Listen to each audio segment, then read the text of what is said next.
Hoje tem relato. Hoje a encruzilhada é o relato aqui. Criançada berrando. Vamos lá, a encruzilhada. Vamos ver do que se trata. Depois eu tinha que separar mais alguns aqui, né? Hoje eu não consegui separar uns aqui para eu contar, mas vamos lá. A Oiana tem um relato para contar que aconteceu com meu pai quando ele ainda estava na adolescência, por volta dos anos 80, 90. Eu sou de Brasília e esse relato que vou contar aconteceu em uma cidade satélite de Brasília, Valparaíso de Goiás. Bom, meu pai desde sempre teve muitos relatos paranormais para contar. Já vivenciou muita coisa, mas de todos que ele já me contou, esse é o mais aterrorizante. Numa noite normal, ele havia saído com os amigos dele, todos em grupo, alguns com casais, outros sozinhos, só com amigos, bem coisa de adolescente. Os grupos estavam em carros diferentes, por ser bastante gente, todos seguindo um ao outro. O plano, o plano era ficarem papeando de boa, curtindo uma música um pouco mais afastados da cidade em uma mata. Eita, um pouco mais afastados da cidade em uma mata, para também não incomodar o pessoal com a música alta. No meio do trajeto, eles pararam no posto. Tudo normal. Pessoal se divertindo e conversando. Depois continuaram o caminho para uma mata com uma estrada no meio dela. E dos dois lados dessa estradinha era repleto de árvores e mato. Bem mais para frente ficava a cidade. Ela era bastante afastada e bem escura, sendo apenas iluminada pela luz da lua. O que era afastada? A estrada, é isso? Era bem afastada e bem escura, sendo apenas iluminada pela luz da lua e pelos postes da rua, que estavam bem longe, lá do outro lado. Mas acharam tudo bem, até porque o nível de criminalidade ali era pequeno na época. Nada para se preocupar muito, como hoje em dia. No meio desse caminho, quase chegando no lugar onde acharam melhor ficar, meu pai viu em uma encruzilhada, no meio da estradinha dessa mata, uma oferenda. Nela tinha velas, bebidas e uma galinha preta morta. Lógico que o meu pai achou aquilo muito estranho, mas não queria acabar com a graça do pessoal, afinal, eles já estavam chegando no lugar onde iria acontecer a festa. Não queria ser o chatão do rolê, né? Porém, o plano estava saindo muito bem apesar disso. O pessoal estacionou os carros bem para o fim da mata, com a parte de trás dos carros virado para aquela encruzilhada, e como um dos carros era uma caminhonete, havia gente em cima da caçamba. Logo, acabou que todos ficaram de costas para a estradinha onde havia encruzilhada. Ligaram música, pegaram as bebidas e ficaram por ali, curtindo o momento. Totalmente distraídos com qualquer coisa que estivesse acontecendo ali por perto. Meu pai provavelmente foi o único que ficou alerta por ali. Depois de ter visto o que tinha naquela encruzilhada, ele começou a desconfiar de tudo. Começou a reparar na mata, de como aquilo estava muito afastado, de como parecia que a cada segundo ficava tudo mais escuro por ali, mas continuava curtindo a festa do mesmo jeito. Dançava e dava uma olhada para trás, conversava com alguém e dava mais uma olhada, tentando disfarçar ao máximo. Até que em um desses momentos de observação, ele conseguiu avistar uma silhueta, bem lá de longe, caminhando perto da encruzilhada, mas não era bem certeza. Ele estava tentando forçar ao máximo a vista e a cada momento em que a silhueta se aproximava lentamente, ele ficava ainda mais em dúvida. Até que começou a notar que não tinha nada de normal ali não. Então resolveu chamar o amigo dele, que também estava virado de costas para a estrada. Ficou cutucando ele sem palavras, porque estava começando a entender o que era aquilo, mas ainda assim não alarmou o pessoal. Foi disfarçando cutucar o amigo. Até que esse amigo vira e fala: "Que foi, cara?" Falou assim, super descontraído. A música estava alta e ele disse alto e totalmente num tom de palhaçada ali da festa: Que foi, cara? Ele falou isso, assim, né, alto e num tom de palhaçada ali da festa. Até que meu pai apenas apontou para a figura, que chegava cada vez mais perto. E o amigo do meu pai, na mesma hora, chamou a atenção do resto do pessoal, gritando para todo mundo ali. Quando todos se viraram para a figura, conseguiram perceber que era uma mulher com um vestido longo e branco, que ia até o chão.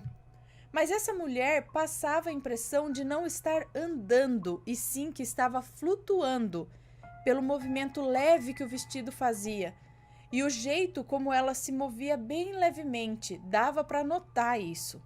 O pessoal desligou o som, alguns começaram a gritar, outros ficaram sem reação.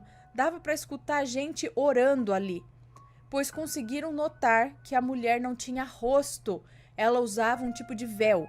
E existia um completo vão atrás do véu. A impressão era de um vestido longo e branco flutuando, apenas isso. Gente chorando, gritando, orando, paralisados, tudo de um tipo diferente. Cada um fazendo uma coisa, era isso. Mas até que uma voz de trás do...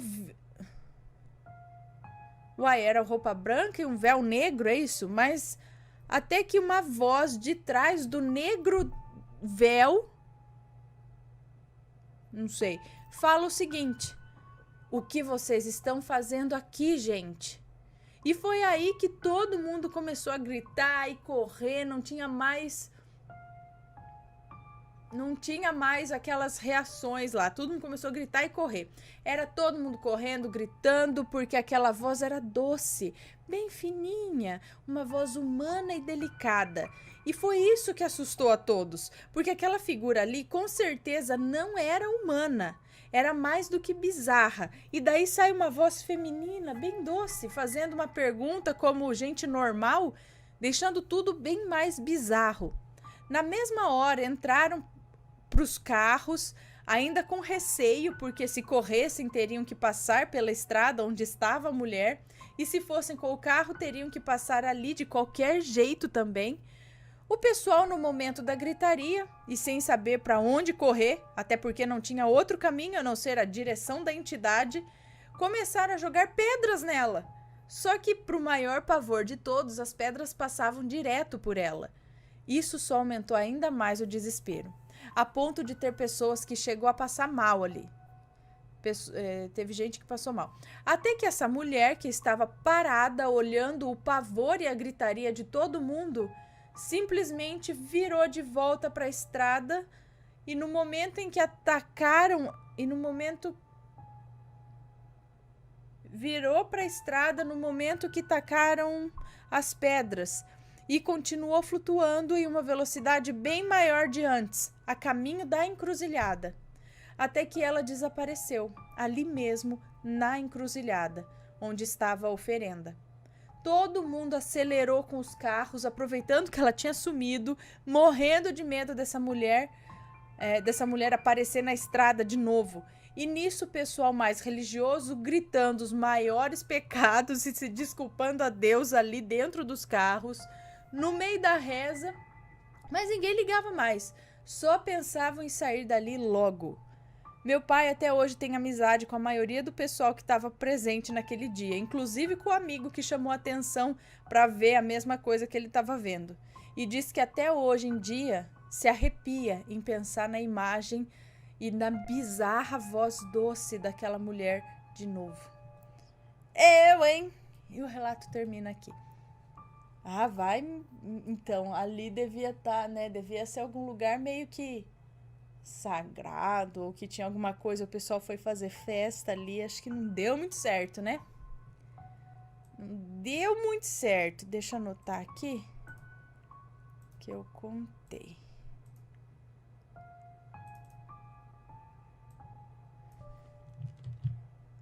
Deixa eu...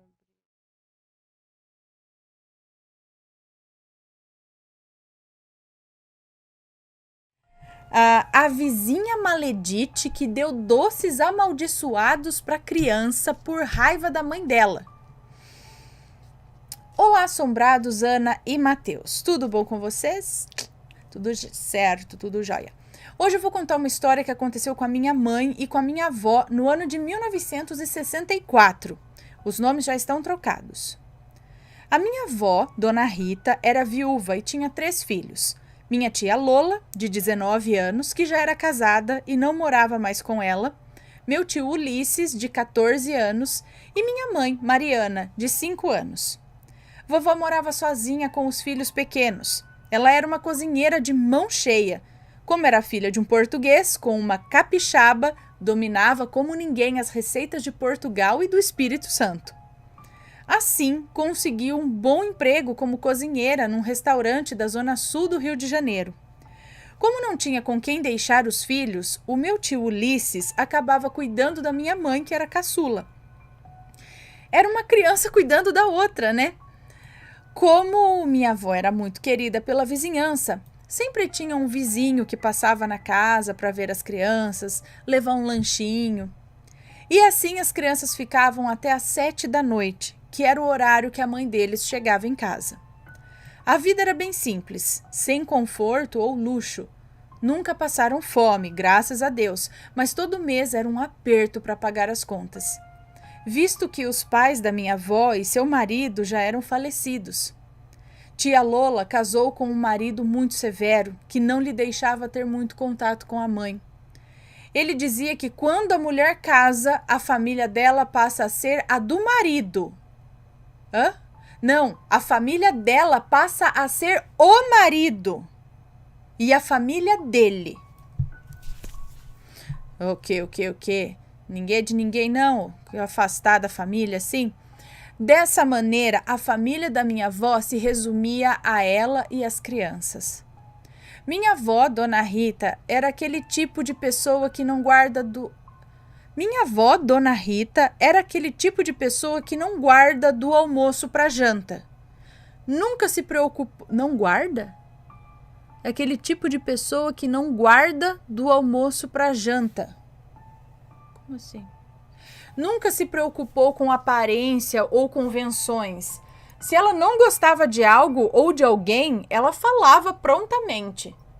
Tipo, não guarda do almoço para janta significa que ela não deixa passar. Se ela tinha alguma coisa para falar, ela falava naquela hora mesmo, na cara. É assim? Certo dia, ela se desentendeu feio com a vizinha da frente, a Dona Carolina, uma senhora de uns 70 anos.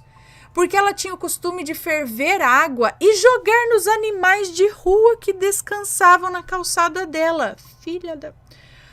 Dona Carolina era uma pessoa muito problemática. As pessoas apenas a suportavam, em consideração ao seu marido e aos filhos, que eram pessoas de bem.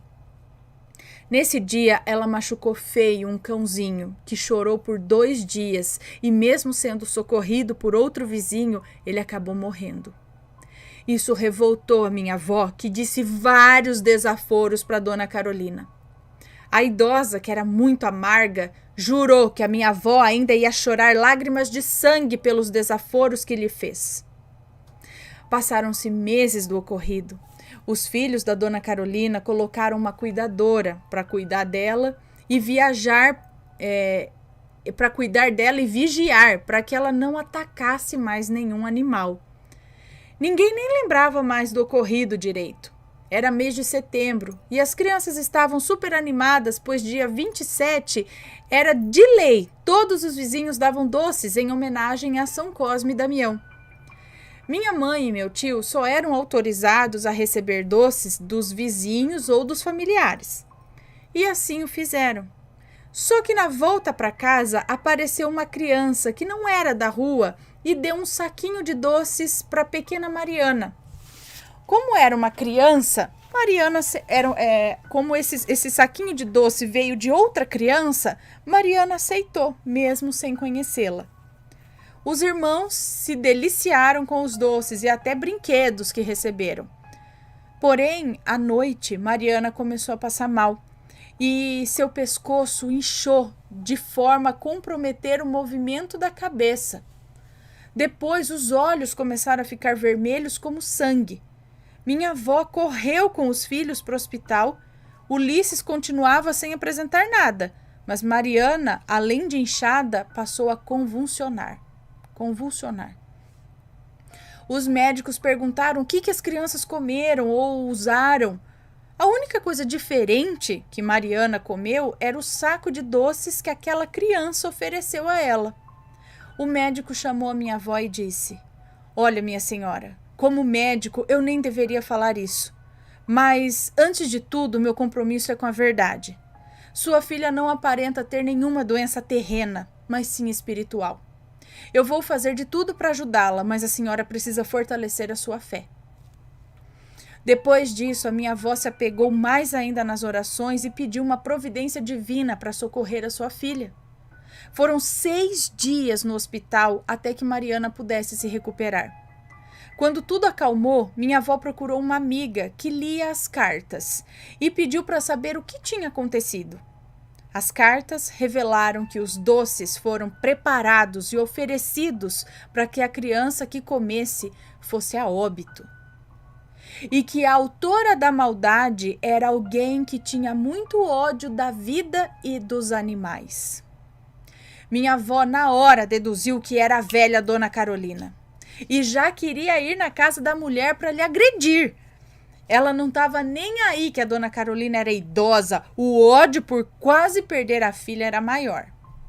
Mas sua amiga lhe acalmou e disse para ela não se ocupar com vingança, pois quem pede esse tipo de mal para alguém já comprou a sua própria sentença de infelicidade. E que essa sentença não tardaria a vir. E realmente não tardou. Dona Carolina foi visitar uns parentes na Bahia quando um carro, no sentido contrário, invadiu a pista e jogou o carro dela longe. O motorista e 2 passageiros foram jogados para fora do carro. Mas Dona Carolina ficou presa nas ferragens, à espera de socorro, e acabou morrendo ali mesmo. Quando os vizinhos souberam, só lembraram daquele cachorro que agonizou por causa dela. Ela foi quase a mesma coisa. Minha avó só falava que agora minha mãe e os cachorros estavam vingados. Gente do céu. Hein? Parece que eu já li esse relato, mas não estava anotado. Será que a pessoa mandou 2 vezes? Às vezes acontece isso, sabe? A pessoa não vê que foi contado, alguma coisa assim, ou, sei lá, manda de novo. Ou eu contei, não contei?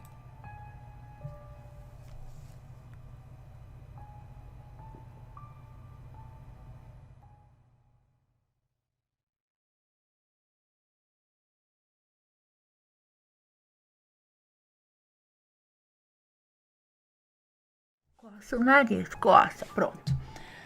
Vamos ao relato de hoje, que é este daqui, Até Depois do Fim.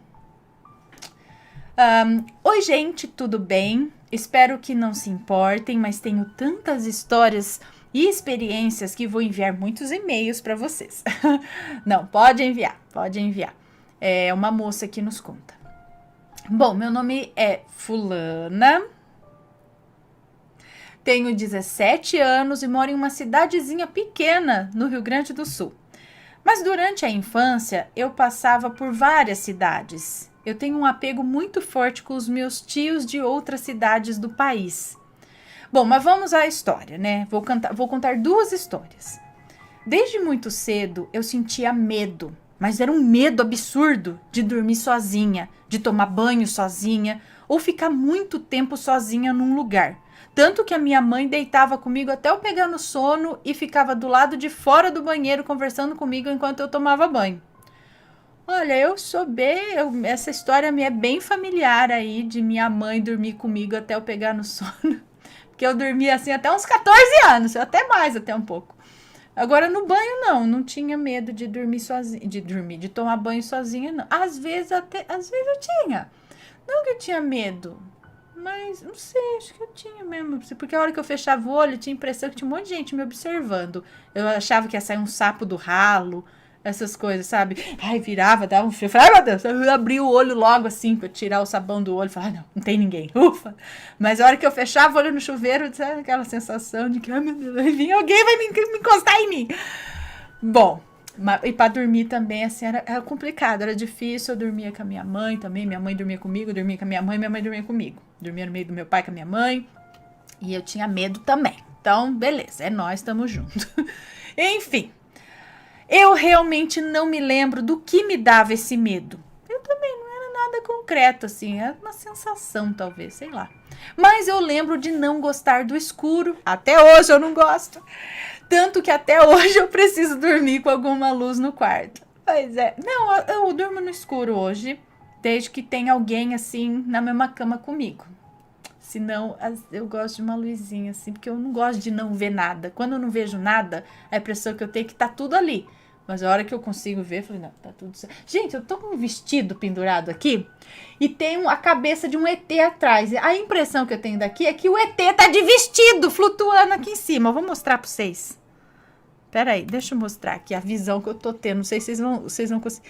Mas tá vendo a cabeça dele lá atrás, o vestido pendurado? Do jeito que eu tô olhando aqui, parece que ele tá de vestido. Aí parece que tem uma cabeça, alguma coisa flutuando aqui. Aí eu fico nessa... Toda hora, eu fico olhando aqui de canto de olho. Parece que tem um ET de vestido aqui me olhando. Mas voltando ao relato da moça, gente, não dispersa, Ana, volta. Então ela tá dizendo aqui que ela realmente não sabe o que dava medo. Ela lembra que não gostava do escuro, até hoje ela precisa dormir com a luz no... Ó, você tem 17 anos, né? Eu tenho 36 quase. Tô na mesma ainda, assim, também não gosto. Então, quando eu completei 13 anos, eu conheci um amigo que tem um carinho muito forte até hoje. Ele, de algum modo, me passava muita paz e parecia tirar pesos das minhas costas. Um tempo depois, descobri que ele afasta energias ruins enquanto eu atraio, mas conto isso em um outro relato. No mesmo ano, eu comecei a ter experiências com viagem astral e, consequentemente, minha sensibilidade aflorou muito. Eu ouvia coisas, vozes baixas falando, sentia presenças onde eu ia e muitas vezes isso sugava minha energia. Passei 2 semanas sem dormir direito, até que a minha mãe entrou em contato com um médium, amigo da família. Ele fez uma oração por mim e disse para eu começar a frequentar o centro espírita dele. Eu já tinha procurado outros 3, então não coloquei muita fé. Na minha conversa com ele e outra tia, eles me falaram que sou uma pessoa muito brilhante e por isso alguns espíritos desorientados correm para mim.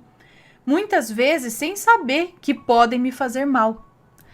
Pois bem, eu ainda entrava em pânico quando fazia viagem astral, tanto que me mordia e me beliscava para acordar. Mas certa vez, enquanto eu me desesperava, eu vi o meu avô, por parte de mãe, já falecido e que nem tive oportunidade de conhecer.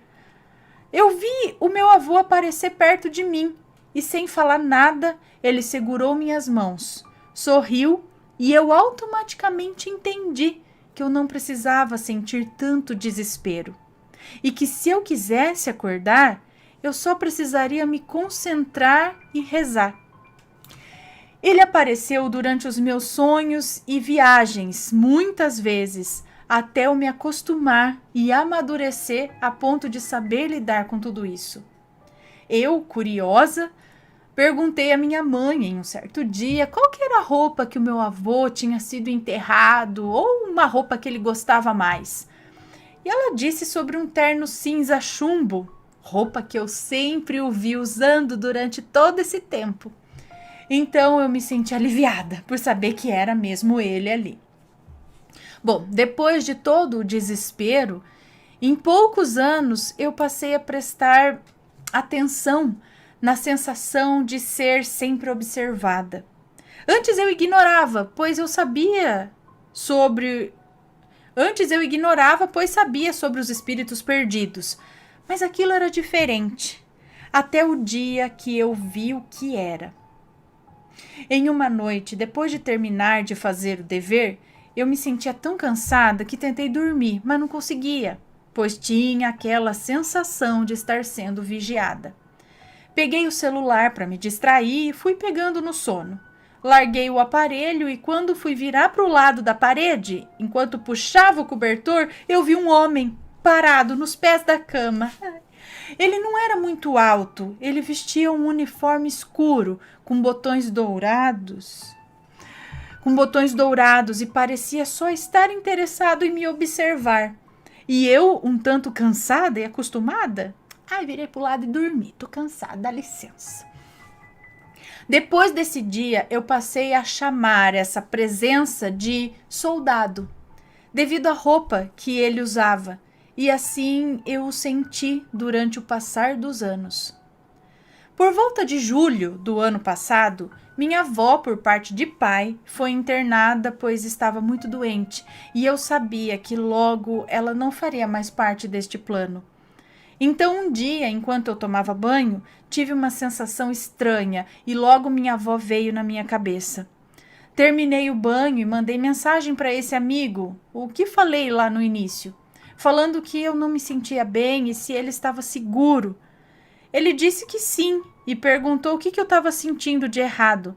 Aí eu conversei com ele durante um tempo e ainda no banheiro. E aí minha irmã bateu na porta e avisou sobre a morte da minha avó. Ela tinha falecido alguns minutos atrás. Eu não chorei, pois eu entendia e, de certo modo, me senti aliviada por saber que ela não sofreria mais. Na hora contei a esse amigo e ele, não surpreso, disse novamente: você precisa tomar cuidado com a sua sensibilidade. Bom, durante a ida até a casa funerária, eu chorei um pouco. Quando vi minha avó, eu me senti culpada por não ter ficado com ela até o último momento, mas também me senti grata por ela ter conseguido ouvir o que eu tinha dito um dia atrás, enquanto ela estava no hospital. Beijei a testa dela e disse: vó, a senhora não precisa lutar mais, pode ir agora. Não fique mais lutando para sofrer, pode ir. Dias depois da partida dela, comentei com esse amigo que não sentia mais a presença do soldado perto de mim, desde a morte da vovó. E ficamos confusos por um tempo. Durante a limpa na casa da minha avó, achamos fotos dela e do meu avô, que não conheci, pois ele faleceu quando meu pai era criança. Nunca havia perguntado muito sobre ele, então tive curiosidade e perguntei para minha mãe o que ela já tinha ouvido sobre ele, e naquela hora eu tive a resposta da maior dúvida que eu já tive na vida. Ela me contou que ele foi um bom pai, trabalhador e carinhoso, mas muito rígido e sério. Me disse também que ele foi sargento no exército, há muito tempo atrás. Perguntei ao meu pai se ele lembrava dele, e ele disse que lembrava um pouco. Descreveu o uniforme que ele usava na época, e para minha surpresa ou não, era a mesma roupa que o soldado sempre usou. Depois disso, eu concluí que sim, existe amor verdadeiro, pois para mim o meu avô esperou minha avó durante todos esses anos para enfim poder ficar com ela para sempre e compensar os anos em que ela viveu sem sua presença. Criou os filhos sozinha e nunca se interessou por outro homem. Sempre honrou o nome dele e sempre falava que sentia medo de ver o seu fantasma. Eu acho também que devido a esse medo, meu avô entendia que a assustaria, então me procurou, já que, segundo a minha família, lembro muito a minha avó. Ficou ao meu lado não para assustar, mas para vigiar e proteger, assim como meu outro avô fez até a partida da minha avó. E assim pôde finalmente viver em paz ao lado dela. Enfim, é isso, gente. Ficou longo, né? Perdão, mas eu ficaria muito grata se vocês contassem isso por mim. E dou uma dica: o príncipe encantado pode não existir, mas quando você ama alguém, ama de verdade, você ignora qualquer outro sentimento ou palavras como vocês não podem ficar juntos e segue com o mesmo sentimento e pessoa dentro do coração. Amem mais, apreciem mais e observem cada gesto ou palavra carinhosa que recebem. Todos merecem ser amados até depois do fim. Amo o canal, viu? Obrigada por lerem isso. Beijão. Um beijo para você, muito obrigada pela sua história. Então, um vô era aquele que apareceu na viagem astral, apareceu nos sonhos para ajudar, ficar mais calma. E o outro avô era o soldado que estava esperando pela avó. Então, essa era a sensação que você simpatia, né, de ser observada. Era ele ali.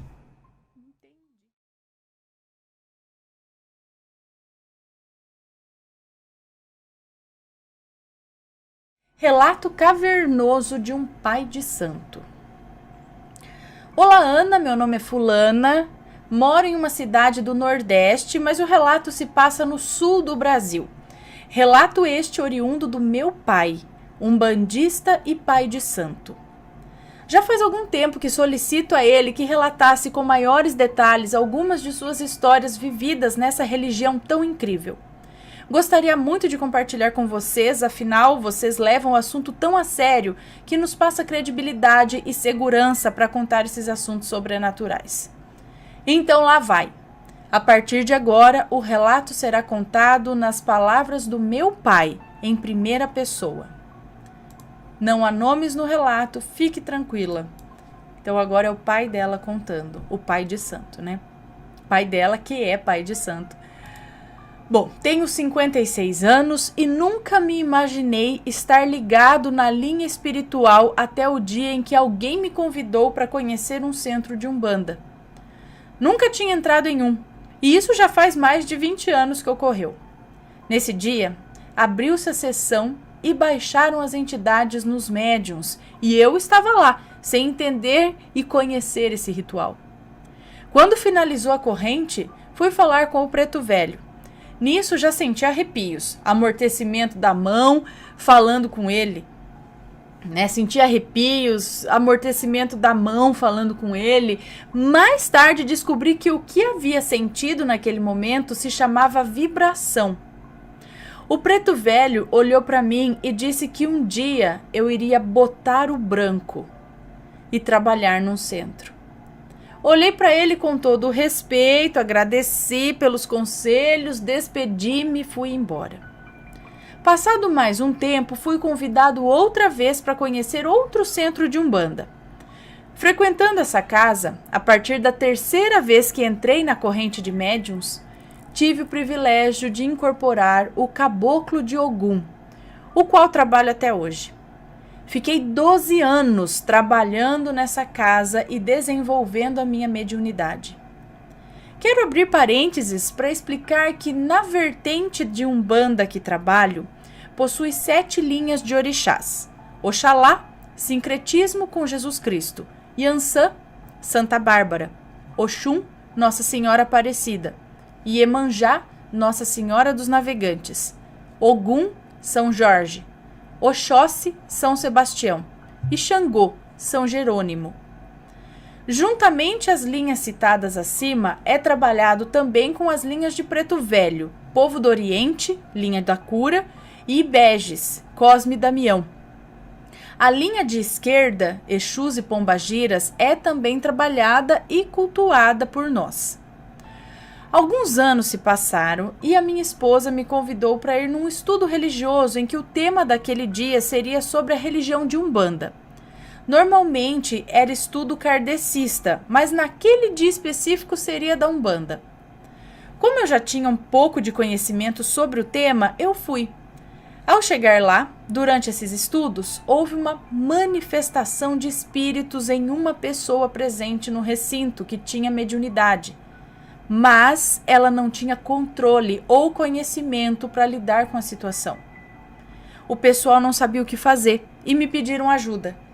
O que fiz foi pedir permissão e incorporei o Caboclo de Ogum, que ajudou a fazer o quiumba subir e limpou a pessoa.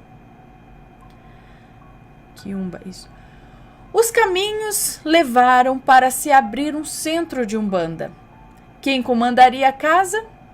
Como eu era a pessoa que tinha um pouco mais de experiência na época, fui escolhido para ficar à frente. Nesse dia, eu jamais imaginei que seria tanta responsabilidade dirigir um centro. Hoje, passou-se mais de 9 anos que dirijo a casa. Eu digo que a responsabilidade ainda é grande e continuo aprendendo o que é Umbanda, essa religião maravilhosa e brasileira. Dia 15 de novembro será marco para a Umbanda, pois fará 111 anos que fundou-se a religião aqui no Brasil. Dia 15? Foi passado agora. Bom, vou relatar uma das histórias mais cavernosas que já presenciei. As pessoas que não têm conhecimento e não convivem com o sobrenatural se assustam. Mas a gente que já possui um pouco de experiência não se assusta e já é acostumado com esse tipo de caso. Há uns 4 anos atrás, chegou um rapaz para jogar búzios comigo. Joguei para ele, foram dadas as orientações e ao final da consulta o mesmo comentou que um amigo precisava de ajuda espiritual, pois estava passando por uns problemas graves. Comentei que eu não poderia ir atrás dele, pois todos têm livre-arbítrio de escolha. Se ele quisesse, poderia vir ao meu encontro para conversar. Na manhã seguinte, eram 8 da manhã, e o rapaz que havia jogado búzios no dia anterior bateu na minha porta, e junto dele o amigo que havia comentado que precisava de ajuda.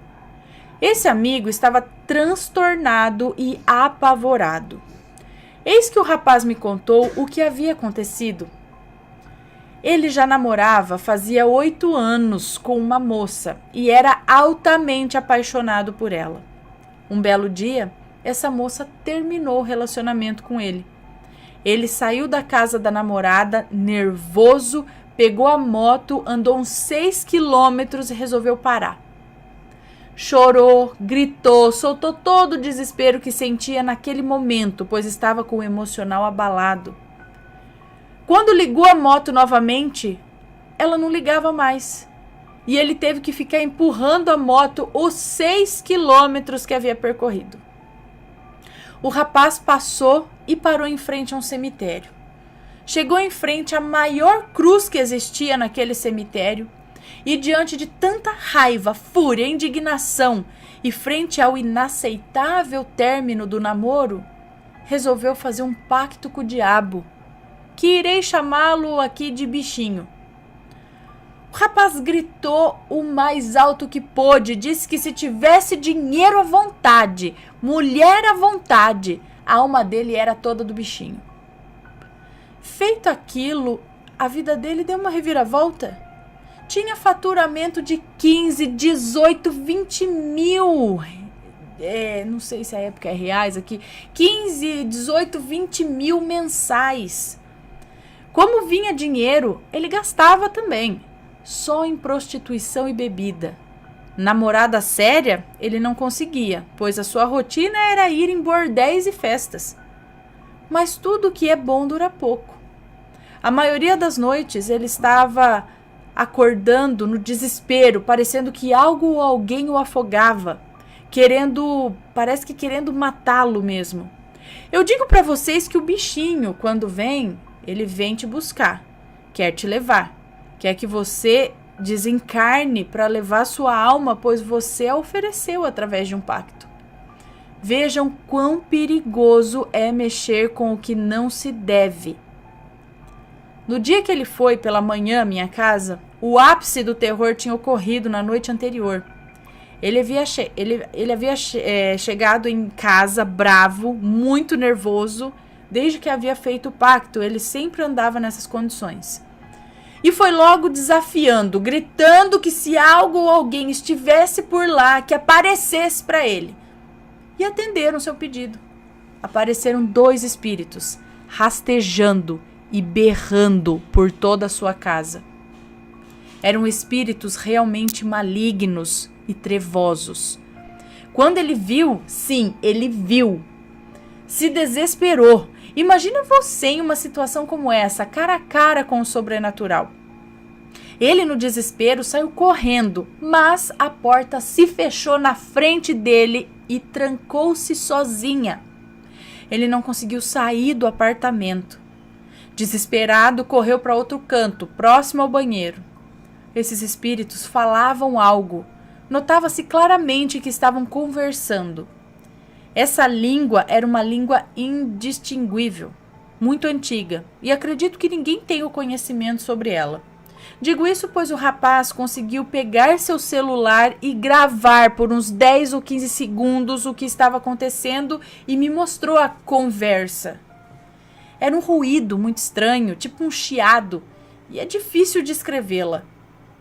Rapidamente o rapaz correu novamente para a porta de saída e conseguiu finalmente sair.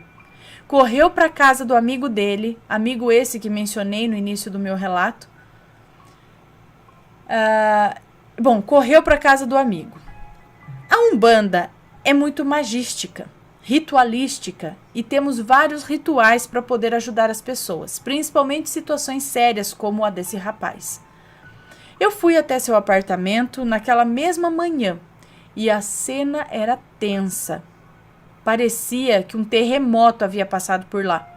Portas de armários todas abertas, tortas, pratos, xícaras, copos quebrados, talheres e panelas espalhados, sem falar no arrepio que eu senti e a energia pesada, principalmente no quarto dele, que era a pior de todas. Incorporei o caboclo Ogum, que realizou o ritual de ponta de fogo no apartamento dele. Isto é, uma limpeza, digamos, mais aprofundada do recinto.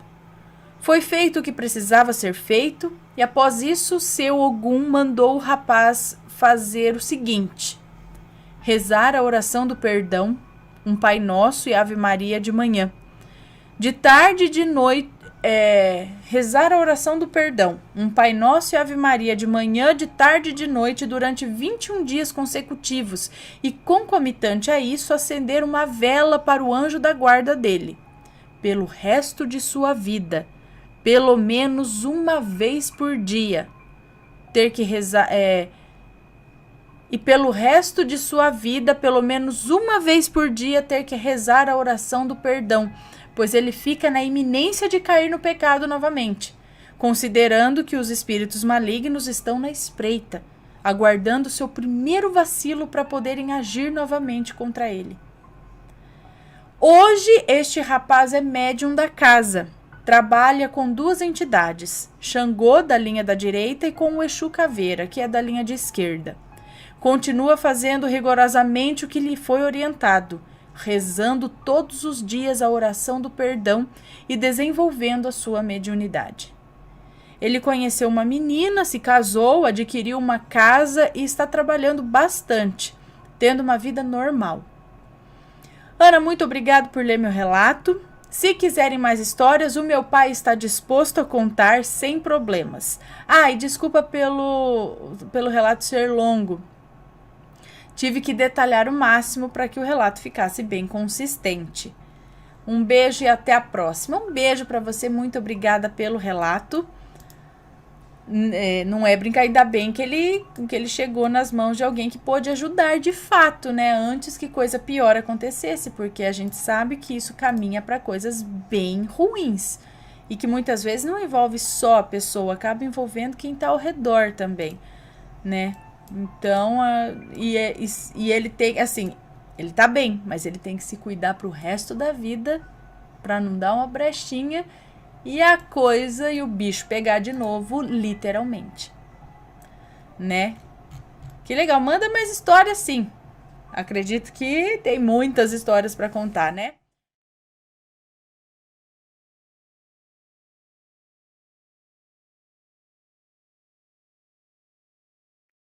E vamos começar. Não esquece de deixar o like no vídeo também, hein, pessoal? Por favor, já vai deixando o seu like.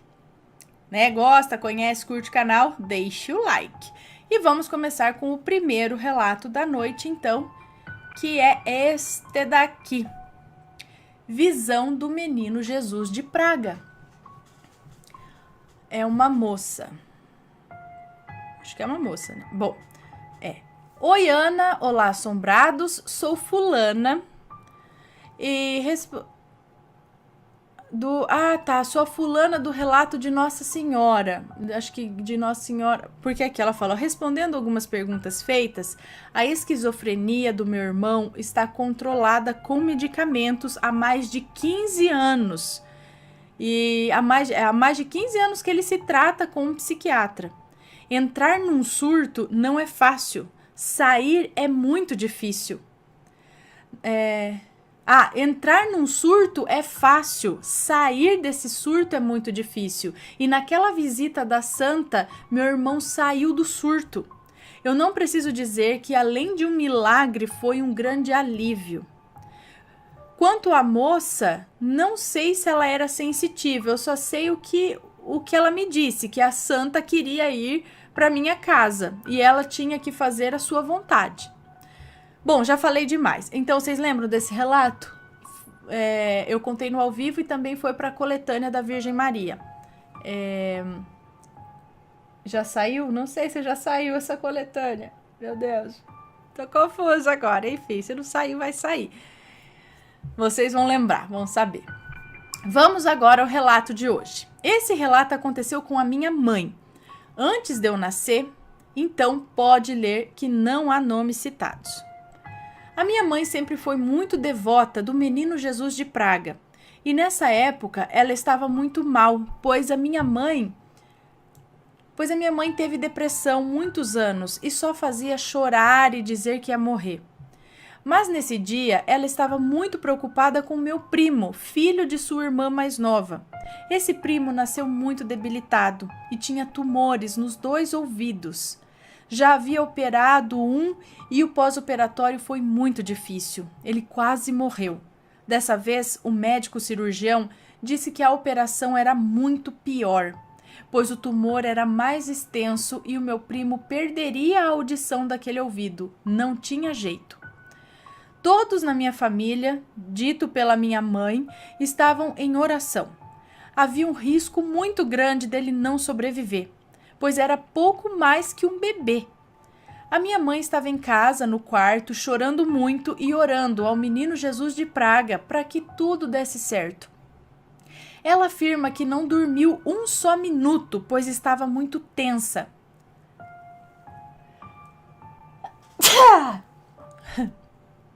No meio da oração, cansada de chorar, de repente o quarto iluminou-se todo, de uma luz branca e intensa, e a minha mãe olhou para o alto para ver de onde vinha a luz.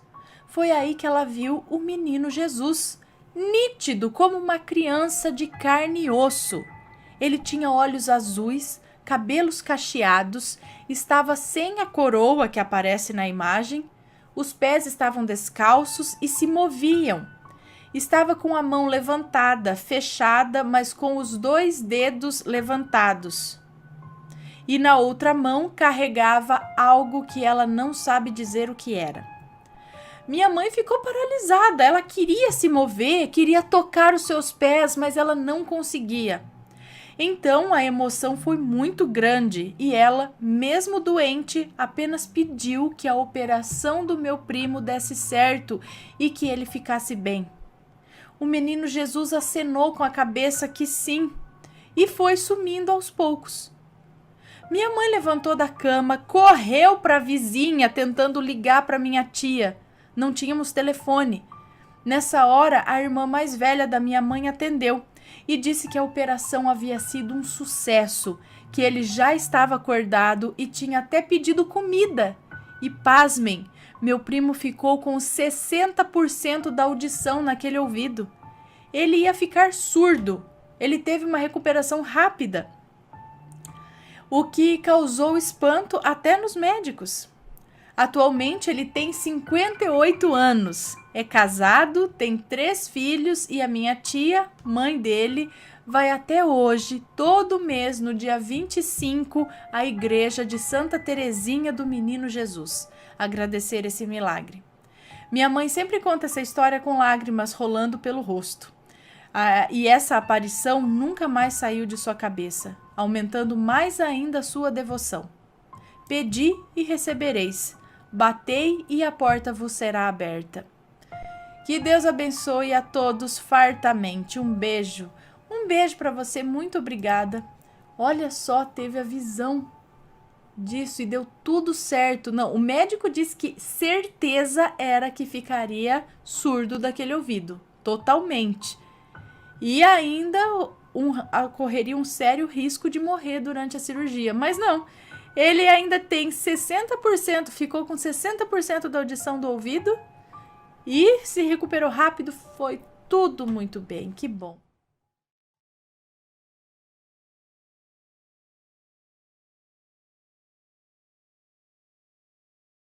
A boneca de pano.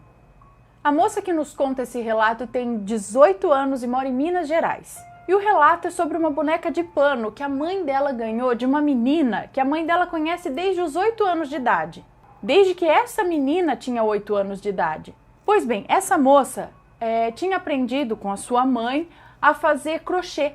E fazia todo tipo de artesanato com linhas, crochê e tudo mais. Essa moça era muito talentosa e sempre frequentava a casa da moça que nos conta esse relato. Na época, ela conta que tinha uns 7 anos de idade e essa moça tinha uns 15 anos. E essa moça deu de boa vontade essa boneca para a mãe da moça que nos conta esse relato. E a boneca veio dentro de uma caixa de sapatos, assim, toda decorada e bonita. E a mãe dela guardou a boneca em cima do guarda-roupas, né? Porque afinal a mãe dela diz que não gosta de se desfazer de presentes assim. Passado alguns meses, a boneca continuava em cima do guarda-roupas, mas coisas estranhas começaram a acontecer durante esse tempo. Por exemplo, a porta do quarto do irmão dela trancava sozinha. E ela diz que não tinha como ser o vento, não tinha corrente de vento para a porta fechar sozinha daquele jeito. O pai dela via vultos passando da copa da casa pro quarto do casal, onde ficava a boneca em cima do guarda-roupas. E o irmão dela via coisas no andar de cima, onde ficava a área de serviço. Ela conta que os pais dela eram donos de um ferro velho e certo dia a mãe dela estava lá trabalhando quando chegou um senhor, catador de papel, e era um senhor que ela tinha visto poucas vezes e esse senhor nem sabia onde elas moravam. E esse senhor indagou a mãe da moça que nos conta esse relato. Ele disse: Moça, eu não te conheço muito bem, mas Deus manda te falar que aquela boneca que fica em cima do guarda-roupas tem algo ruim e foi feito nela uma obra de feitiçaria para te fazer mal. E quem fez é próximo de vocês. E a boneca tem um prego no peito e outro na cabeça. Por isso a senhora vem estando tão abatida.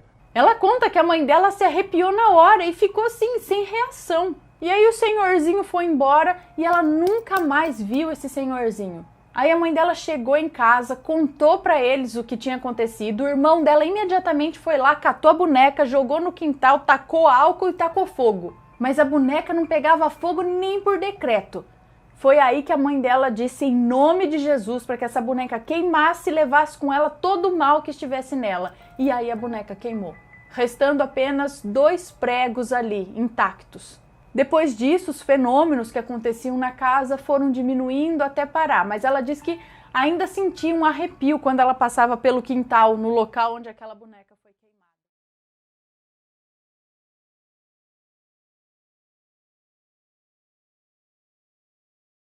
A mão perdida.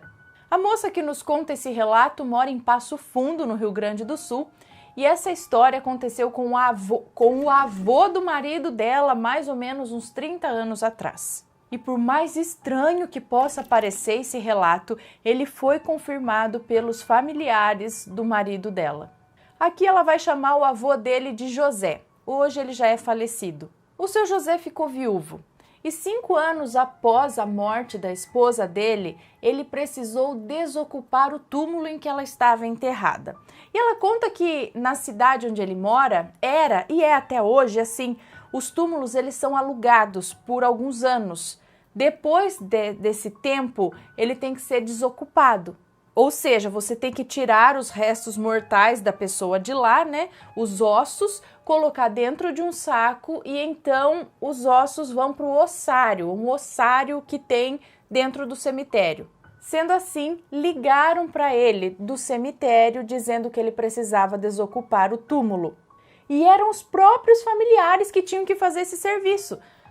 Por isso, muitos acabavam pagando o coveiro para que fizesse isso, né? Porque imagina, né? Os próprios familiares têm que mexer no corpo ali, né? Do seu ente querido, tirar. Então, a maioria pagava o coveiro para fazer isso. Só que nessa época, o senhor José estava com as finanças bem ruins. E ele não queria incomodar os filhos para fazer aquele serviço, tirar o corpo da própria mãe dali de dentro. Então, deixa quieto. E ele também não tinha o dinheiro pedido pelo coveiro. Sendo assim, ele resolveu ele mesmo fazer o serviço e retirar a ossada da esposa dali. Só que ao abrir o túmulo, ao abrir o caixão, ele teve um choque. O corpo da esposa estava praticamente intacto.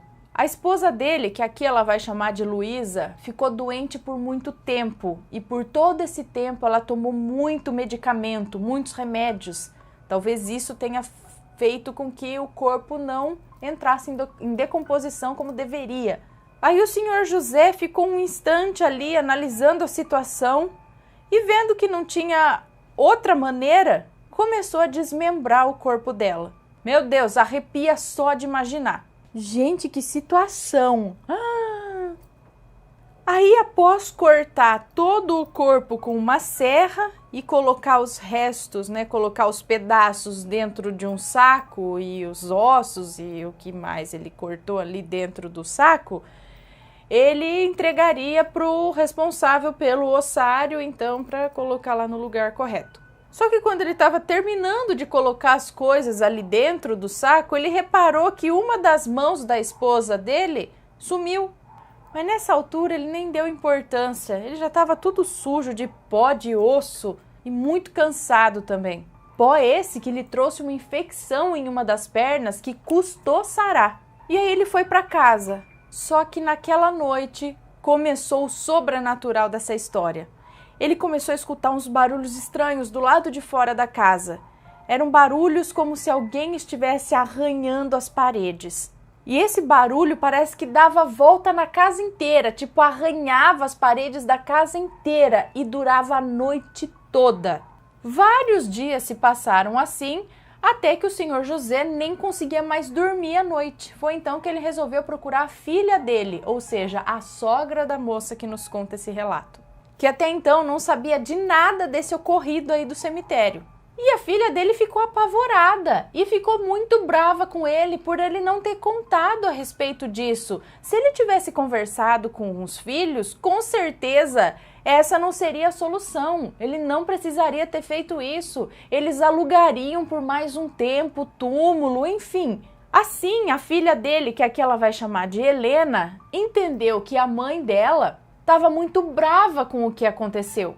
E ela foi procurar a nora dela, que é mãe de santo, num centro de umbanda bem conceituado da cidade. A mãe de santo, então Maria, foi até a casa do senhor José para ver o que estava acontecendo e constatou que realmente o espírito da esposa dele estava na casa.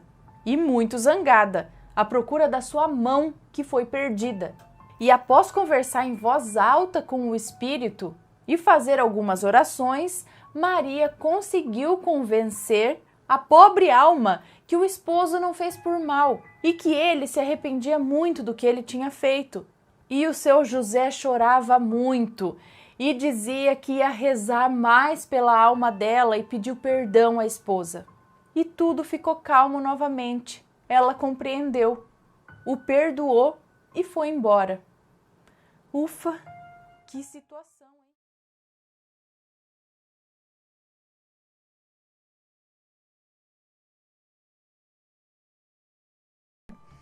O milagre de Santo Antônio é o primeiro. Oi, Ana, os nomes estão trocados. Sou fulana, já te mandei alguns... Tá trocado, mas eu falei fulana. Alguns relatos, ok. E agora eu vou enviar um caso que aconteceu com os meus pais nos anos 90. Não me lembro bem a data, mas foi nos anos 90. Meus pais, idosos, por orientação médica, tomavam vários remédios de uso contínuo e sempre que faziam alguma viagem, levavam seus remédios numa pequena maleta que chamamos de frasqueira. Na volta de uma de suas viagens, logo ao chegarem em casa, se deram conta de que haviam esquecido a frasqueira com os remédios no ônibus. Naquele lugar, sabe, acima das poltronas, naquelas prateleiras que ficam acima, rapidamente voltaram até a rodoviária para saber se alguém havia encontrado a frasqueira e deixado lá para que fosse devolvida. Mas a resposta foi negativa e prometeram que, caso aparecesse a frasqueira, avisariam os meus pais. Então eles voltaram para casa, rezando para Santo Antônio fazer com que a pessoa que pegou a frasqueira, ao perceber que nela só havia remédios, devolvesse na rodoviária. Mas, para surpresa e espanto de todos, os meus pais, ao entrarem de volta em casa, viram que todos os remédios que estavam na frasqueira esquecida no ônibus agora se encontravam sobre o vaso de uma planta lá da sala da casa deles. Ao mesmo tempo em que ficaram felizes de terem recuperado os remédios, estavam também incrédulos pelo milagre que o Santo Antônio realizou em materializar os remédios e colocá-los no vaso de planta na sala da casa. A frasqueira não se materializou, só os remédios. Ficou a frasqueira, acho que ficou com a pessoa que a encontrou esquecida no ônibus. Santo Antônio é o santo milagroso que faz aparecer as coisas perdidas. E é verdade também, gente, não é só São Longuinho, não. Vocês que estão recebendo a Caixa Assombrada do mês de junho vão receber um papelzinho com as explicações do que vocês estão recebendo, tá? E dentre elas está falando um pouquinho da história de Santo Antônio. E é isso mesmo, ele tem um histórico aí de achar coisa desaparecida. Entre outras várias coisas, né? Esse lance de sair de um lugar e aparecer no outro é